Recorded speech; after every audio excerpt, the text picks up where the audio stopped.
নমস্কার বন্ধুরা। কোনো দিন কি ভেবেছেন কেন কোনো মানুষের জীবন এক পলকে বদলে যায়? কোনো সময় ভগবান চুপ হয়ে যায়। সত্যি কি ভগবান চুপ হয়ে যান? আসলে না, ভগবান আমাদের সময়ে খেলা শেখায়, চুপ থাকে না। কেন বলছি তাহলে শুনুন। আপনার জীবনে বন্ধুরা যদি কোনো খারাপ সময় আসে অথবা আপনাদের কোনো মনের ইচ্ছে পূরণ হচ্ছে না, তাহলে 2026 সালের 18ই চৈত্র 2রা এপ্রিল আপনি আপনাদের দুটি উপায়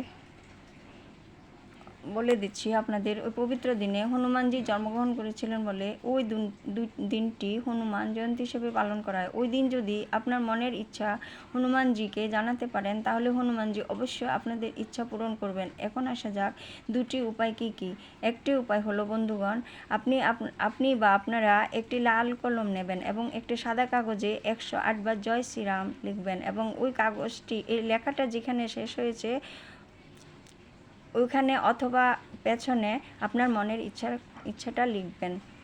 তারপর হনুমান মন্দিরে গিয়ে এই কাগজটিকে দুভাঁজ করে হনুমানজির মন্দিরে দান বাক্সে ফেলে আসবেন এবং হনুমানজিকে আপনার মনের ইচ্ছার কথাটা জানাবেন।